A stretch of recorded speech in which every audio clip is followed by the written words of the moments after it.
নমস্কার, রাধে রাধে সবাইকে। আমি পৌশালী। পৌষ সানশাইনের আবার নতুন একটা ব্লগে আপনাদের সবাইকে জানাই অনেক স্বাগত। আশা করি আপনারা যে যেখান থেকে আমার ভিডিওটি দেখছেন সবাই খুব ভালো আছেন আর সুস্থ আছেন। আজকে ঘুম থেকে উঠতে উঠতে মোটামুটি অনেকটাই দেরি হয়ে গিয়েছে, প্রায় 8:30 থেকে 8:45 মতো বাজে। আজকে কিন্তু একটু মেঘলা ওয়েদার ছিল, তাই সকালবেলা একদমই ঘুম ভাঙেনি। তো উঠে পড়েছি এখন, আর উঠেই কাজবাজ শুরু করব। তার আগে ভাবলাম ঠাকুরের কাছে একটুখানি বসি।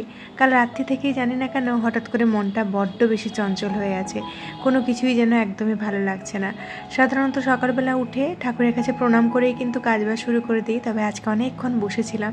আর আমার মেয়েও কিন্তু সকালবেলা চলে এসেছে আমার কাছে একটু আদর খাওয়ার জন্য। এমনিতেই না বাচ্চারা ঘুম থেকে উঠে সবার আগে মাকেই খোঁজে। আমার মেয়েও কিন্তু ব্যতিক্রম নয়, ঘুম থেকে উঠেই আগে মাকে দরকার। তবে আমি না সকালবেলা উঠে পড়লে তারপরে ওকে সেরকমভাবে সময় দিতে পারি না। তবে এই 3-4 দিন মতো চেষ্টা করছি, ও যখনই আমাকে খোঁজে ঘুম থেকে উঠে 5-10 মিনিট মতো ওকে কোলে নিয়ে একটু রাখার জন্য। বিশেষ করে কোলে একটু আদর খেতে চাই আর কি। তবে আমার তো সকালে এতটা সময় হয় না ওকে আদর করার মতো। তারপরে নিজেই ভেবে দেখলাম যে বাচ্চার এই সময়টা চলে গেলে আমি তাকে কিন্তু এই সময়টা আর ফিরিয়ে দিতে পারবো না। তো এই সময়টা যদি ও একটুখানি আমার কোলে থেকে নিজেকে সেফ ফিল করে, তাহলে সেটা কেনই বা ওকে দেবো না। 10 মিনিট না হয় পরেই কাজটা শুরু করলাম, ওই চিন্তা ভাবনা করেই না ওকে সকালবেলাটা একটুখানি কোলে রাখি আর কি। একটু আদর খায়, নিজের মতো করে আমার কোলে শুয়ে থাকে, এদিক ওদিক দেখে, এটা ওটা কথা বলে, আর তারপরেই কিন্তু ও নিজের কাজে লেগে পড়ে। তো যাই হোক, ওকে একটুখানি আদর করে এদিকে বিছানাটা গুছিয়ে ফেলেছি। সকালবেলা উঠে না বেডটাকে গুছিয়ে নিলে মনে হয় যেন ঘরের অনেক কটা কাজ হয়ে গেল। ঘরটা একটু গোছানো লাগে, আর কিছু না। আর তাতে না কাজের এনার্জিটাও অনেক বেড়ে যায়। আর এই তো এদিকে কিন্তু ঝাড়ু দিতে লেগে পড়েছি। ঝাড়ু দেওয়ার সময় না আমি সবসময় এদিকের বারান্দা থেকেই শুরু করি আর কি। যেহেতু বারান্দাটা সারা রাত বাইরে খোলা অবস্থায় থাকে, এখান থেকে এত ধুলোবালি বেরোয় যে সারা বাড়িতেও হয়তো এত ধুলোবালি আমার বেরোয় না। আর গাছের পাতা টাতা তো রয়েছে, সেটাও কিন্তু বেরোয়। তাছাড়া এই বর্ষার সময় না দেওয়ালগুলোতে একটুখানি পাপড়িও খসে খসে পড়ছে। তো যখনই ঝাড়ু দেই এদিক ওদিক, যখনই ড্যাম দেখতে পাই, ঝাড়ু দিয়ে ওই জায়গাটা একটুখানি ঝেড়ে নিই, যাতে বালিগুলো বেরিয়ে আসে আর কি। আর খাটের তলাটা তো মাঝে মধ্যে পরিষ্কার করতেই থাকি, তা না হলে খাটের তলায় অনেক বেশি ময়লা ধুলোবালি জমে যায়। বিয়ের পরে পরে সংসার কী জিনিস সেটা তো জানতামই না, তার সাথে সংসারের কোনো নিয়মকানুনই জানতাম না। তবে অনেক কিছু জিনিস সময়ের সাথে সাথে শিখেছি। কিছু জিনিস নিজের ইচ্ছেতে শিখেছি, কিছু জিনিস আবার পাড়া প্রতিবেশীর কাছ থেকে শিখেছি। তো বিয়ের পরে পরে না যেই জায়গাটাতে আমি ভাড়া থাকতাম, তো সেইখানটাতে একজন বিহারি ফ্যামিলি ভাড়া থাকতো। তো প্রথমে আমি সেই জায়গাটাতে এই কথাটা শুনেছিলাম, তো ভাবলাম আজকে মনে পড়েছে যখন আপনাদের সাথে শেয়ার করে নিই। এই ব্যাপারটা আপনারা কে কে মেনে চলেন বা জানেন আমাকে অবশ্যই জানাবেন। তো আমি তখন কি করতাম, ঝাড়ু দিয়ে কিছুটা ময়লা একটা অন্যদিকে ফেলতাম, আর কিছুটা ময়লা বাড়ির বাইরে বের করতাম। তো প্রথম আমি সেই জায়গাটাতে শুনেছিলাম যে ঝাড়ু দিয়ে বাড়ির ময়লা কখনো দুদিকে বের করতে নেই, বাড়ির ময়লা সবসময় একটা দিকেই বের করতে হয়। তো এই জিনিসটা কতটা সত্যি তা তো আমার জানা নেই, আর কখনো যাচাই করেও দেখিনি। তবে তারপর থেকে এই নিয়মের বাইরে কিন্তু আমি কখনোই বেরোই না। সংসারটাকে ভালো রাখার তাগিদে এই বিগত কয়েকটা বছরে এরকম অনেক ছোটোখাটো কিছু নিয়ম আমি নিজের মধ্যে নিয়ে এসেছি, যেটা হয়তো আমি আগে কখনোই শুনিনি। তবে ধীরে ধীরে সংসার করতে করতে আশেপাশের মানুষের কাছ থেকে শুনে শুনে জিনিসগুলো অ্যাডপ্ট করে ফেলেছি। এটার পেছনে হয়তো কখনো লজিক খুঁজে দেখারও চেষ্টা করিনি। আসলে সংসারটাকে ভালোবাসলে, সংসারটাকে ভালো রাখতে চাইলে না মাঝে মধ্যে এরকম ধরনের ইললজিক্যাল জিনিসপত্র হয়তো আমরা গৃহিণীরা করে ফেলি, তাই না? তো যাই হোক, আমি কিন্তু বাসি কাজকর্ম সেরে এখন সোজা চলে এসেছি স্নান ধান করে ব্রেকফাস্টটা বানানোর জন্য। এখন প্রায় 9:30 থেকে 9:45 মতো বাজে। পুজো কিন্তু এখনও সারিনি, ভাবলাম আগে ব্রেকফাস্টটা বানিয়ে বাবা মেয়েকে খেতে দিই, তারপরে পুজোটা সারতে যাব। কালকে রাত্রেবেলাতে একটুখানি আলু সেদ্ধ করেছিলাম, সেটা রেখে দিয়েছিলাম। ভেবেছিলাম আজকে সকালবেলা উঠে চটজলদি একটুখানি স্যান্ডউইচ বানিয়ে দেবো। তো এখানটায় সেদ্ধ করা আলু নিয়েছি, একটুখানি পনির নিয়েছি, তার সাথে অল্প একটুখানি চিজ দিয়েছি, আর অল্প একটু chaat masala, black pepper powder, আর অল্প একটুখানি অরিগানো আর নুন দিয়েছি। সব কিছু ভালো করে মিক্স করে নেব। আর তারপরে কিন্তু আমি ব্রেডগুলোকে নিয়ে নিয়েছি, আর ব্রেডের ওপরে অল্প একটুখানি সস দিয়ে দেবো। আপনারা চাইলে কিন্তু মেয়োনিজ দিয়েও করতে পারেন। তো আমি এখানটায় রেগুলার সসটা না দিয়ে না তন্দুরি সসটা দিয়েছি, এটা কিন্তু খুবই টেস্টি হয়। যদিও আমি তো খেতে পারি না, কারণ এর মধ্যে পেঁয়াজ রসুন থাকে। তবে আমি আমার হাজব্যান্ডের কাছ থেকে শুনেছি এটা নাকি খেতে খুব ভালো হয়। আর আজকে না ব্রেকফাস্টটা বানাতে মোটামুটি রেগুলার দিনের থেকে একটুখানি লেট হয়ে গিয়েছে। তো সেই কারণে খুব চটজলদি করেই বানাচ্ছি। মেয়ে তো রান্নাঘরে এসে দাঁড়িয়েই রয়েছে, মাঝে মধ্যে ব্রেডের ওপর থেকে সসগুলো নিয়ে চেটে চেটে খাচ্ছে আর কি। তো ওকে দেখে এত খারাপ লাগছিল, ভাবছিলাম যে একটু যদি সকালে উঠতে পারতাম না তাহলে এই তাড়াহুড়োটা আর হতো না। তবে রোজ রোজ তো একই রুটিন ফলো করতে পারি না, মাঝে মধ্যে শরীরও সাথ দেয় না। তার ওপরে কিন্তু মনেরও একটা ব্যাপার রয়েছে, মন মেজাজ ভালো থাকলে না রাতের ঘুমটাও ভালো হয়, সকালে কিন্তু অটোমেটিক্যালি ঘুম ভেঙে যায়। আর যখনই দেখবেন মনটা একটুখানি খারাপ রয়েছে, একটুখানি লো ফিল করছেন, সেদিনে কিন্তু রাতেও ভালো করে ঘুম হতে চায় না আর সকালবেলা চোখ ছাড়তে চায় না আর কি। তো যাই হোক, এদিকে কিন্তু আমি স্টাফিংটা ভরে ব্রেডটাকে ভালো করে টোস্ট করে নিয়েছি। মেয়েকে একটুখানি ভুলিয়ে রাখার জন্য কিচেন স্ল্যাবে বসিয়ে দিয়েছি। যদিও কিচেন স্ল্যাবে বসানো বাচ্চাদেরকে একদমই ভালো নয়, তবে আমার মতো যারা মা রয়েছেন, একা হাতে সমস্ত কিছু কাজবাজ করতে হয়, তাদের ক্ষেত্রে না মাঝে মধ্যে এই ব্যাপারটা একটুখানি ডিফিকাল্ট হয়ে যায়, বাচ্চা নিয়ে চারিদিক সামলানো। তো মনে হয় তখন বাচ্চাটাকে চোখের সামনেই বসিয়ে রাখি। তো ওকে খাইয়ে দাইয়ে আমি এখন চলে এসেছি পুজোটা সেরে নেওয়ার জন্য।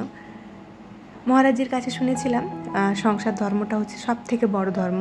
আপনি যদি বাড়ির মানুষগুলোকে না খেতে দিয়ে আগে পুজো করতে ছোটেন, তখন না ঈশ্বরও আপনার পুজোতে কিন্তু সন্তুষ্ট হয় না। বাড়িতেই আপনার ঈশ্বর রয়েছে, আপনার স্বামী, আপনার সন্তান, বাড়ির অন্যান্য মানুষরা, তাদের সেবা করে আপনি যদি শুদ্ধ মনে পুজো করতে যান, তখন কিন্তু দেখবেন ঈশ্বর আপনার পুজোটা ঠিক গ্রহণ করছে।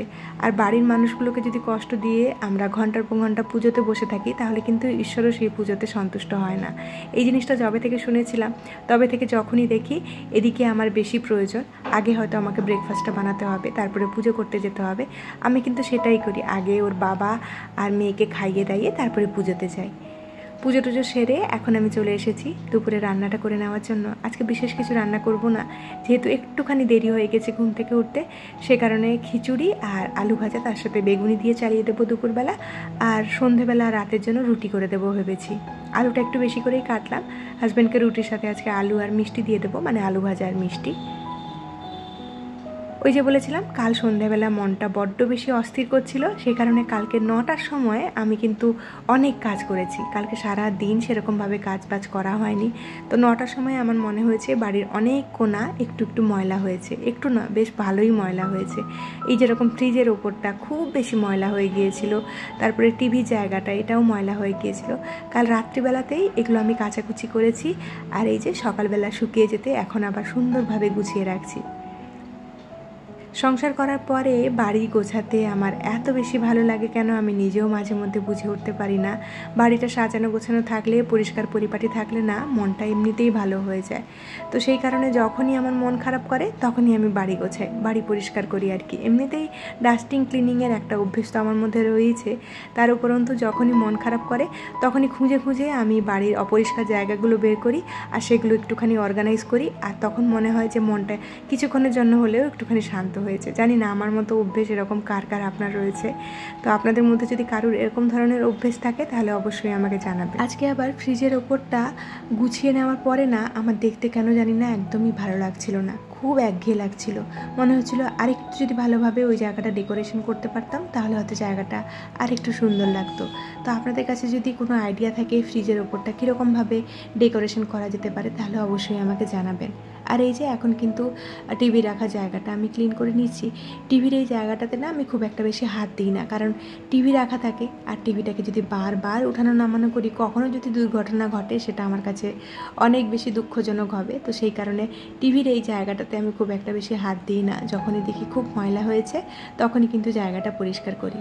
বলতে বলতে মোটামুটি 12টার বেশি হয়ে গিয়েছে। হাজব্যান্ড ওদিকে তাড়া দিচ্ছে, কারণ ওরও আজকে অফিসে যেতে হবে একটু তাড়াতাড়ি, মানে মোটামুটি যেই সময় বেরোয় 8 ঘন্টা থেকে 1 ঘন্টা আগে ওকে বেরোতে হবে। তো সেই কারণে ও বলছে যত তাড়াতাড়ি পারো রান্নাবান্না করে আমাকে দাও, খেয়ে বেরোতে হবে। তো ওদিকের কাজ বাজ ছেড়ে এখন আমি চলে এসেছি খিচুড়িটা বানানোর জন্য। আজকে প্রেশার কুকারে করেই আমি ভাবছি খিচুড়িটা বানাবো। তো এখানটায় চালটাও বাড়ন্ত ছিল, সেটা ঝটপট গিয়ে বাজার থেকে এনে দিয়েছে। আর এই যে ডালটা দেখতে পাচ্ছেন, এটা হলো মুগের ডাল, আমার শ্বশুর বাড়ি থেকে দিয়ে গিয়েছে কিছুদিন আগে শাশুড়ি মা। তো এই মুগের ডালটা না খুবই টেস্টি হয় আর অনেক তাড়াতাড়ি সেদ্ধও হয়ে যায়। তো আজকে ভাবছি এই মুগের ডালটা দিয়ে খিচুড়িটা বানাবো। আর মুগের ডালগুলো না অনেক বেশি ছোট ছোট হয়। এইরকম ধরনের ডাল আমি আমার বিয়ের আগে কখনোই খাইনি, এত ছোট ডাল। তো বিয়ের পরে শ্বশুরবাড়ি থেকে যখন প্রথম এই ডালগুলো দেখেছিলাম তখন দেখে বেশ অবাক হয়েছিলাম যে এত ছোট দানার ডালও হয়।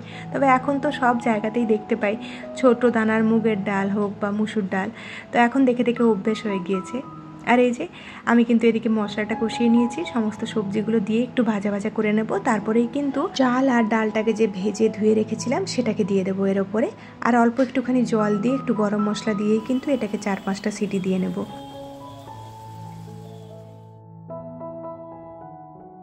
মোহিনী কমেন্ট করেছে, তোমার ব্লগ দেখতে ভীষণ ভালো লাগে, যেদিন ব্লগ দাও না সেদিন খুব মিস করি আর বারবার চেক করি ব্লগ দিলে কিনা, সব সময় পুরোটা দেখি। তোমাকে অনেক অনেক ধন্যবাদ গো এত ভালোবাসা দেওয়ার জন্য। আমি ব্লগ দেই না আর তুমি যে এসে চেক করো সেটা শুনে আমার সত্যি খুব ভালো লেগেছে। তো এরকমভাবেই ভালোবাসা দিও আর পাশে থেকো।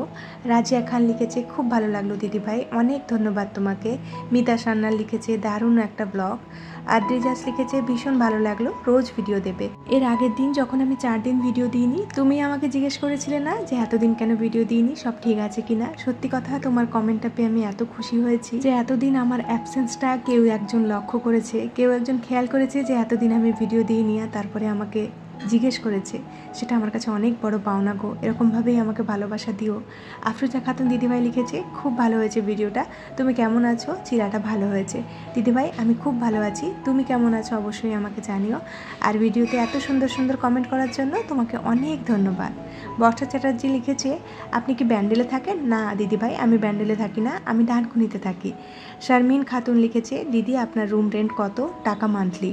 দিদিভাই আমার রুম রেন্ট বা সব কিছু মিলিয়ে কিন্তু মোটামুটি 7,000 টাকা মতো পড়ে যায়।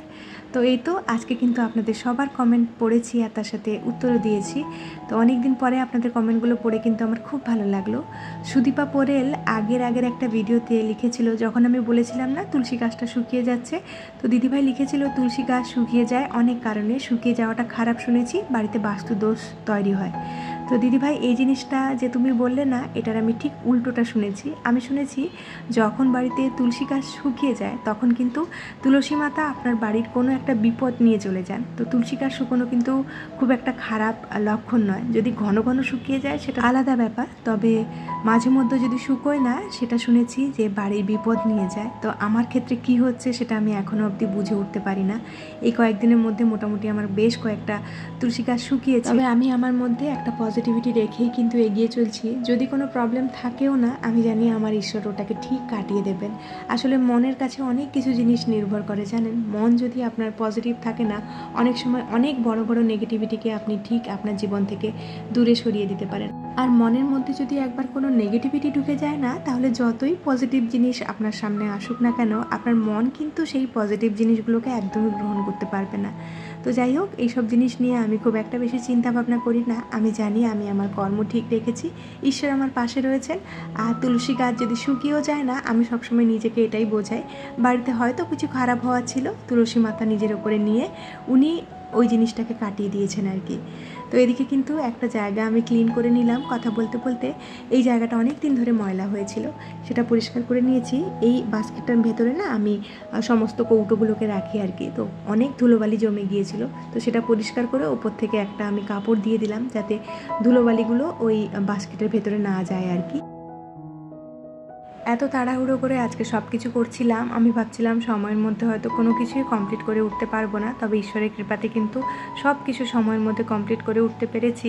তো বেগুনিগুলো ভাজতে গিয়ে সবগুলো একটার সাথে একটা লেগে গিয়েছে, কোনোগুলোকেই কিন্তু ছাড়াতে পারিনি। আর তখন এত সময়ও ছিল না যে বেগুনিগুলোকে আমি ঠিকঠাকভাবে ভাজবো। তখন শুধু মাথায় ঘুরছিল যে হাজব্যান্ডকে যেন দুপুরের খাবারটা খাইয়ে তারপরে অফিসটা পাঠাতে পারি। এতটা খাওয়ার গরম ছিল যে খাওয়ার দেখে ও বলছিল যে আমি হয়তো আজকে খেয়ে যেতে পারবো না। তো এখানটায় আমি ঝটপট ওর ব্যাগটা প্যাক করে তারপরে খাবারটাকে ঠান্ডা করে দেবো। তাহলে চলুন আজকের মতো ভিডিওটা এখানেই শেষ করছি। খুব শিগগিরই দেখা হচ্ছে নেক্সট আরেকটি ব্লগে। ততক্ষণের জন্য সবাই খুব ভালো থাকবেন, সবাইকে খুব ভালো রাখবেন আর নিজের যত্ন রাখবেন। আজকের এই ভিডিওটা কেমন লাগলো জানাতে ভুলবেন না। তাহলে আজকের মতো টাটা,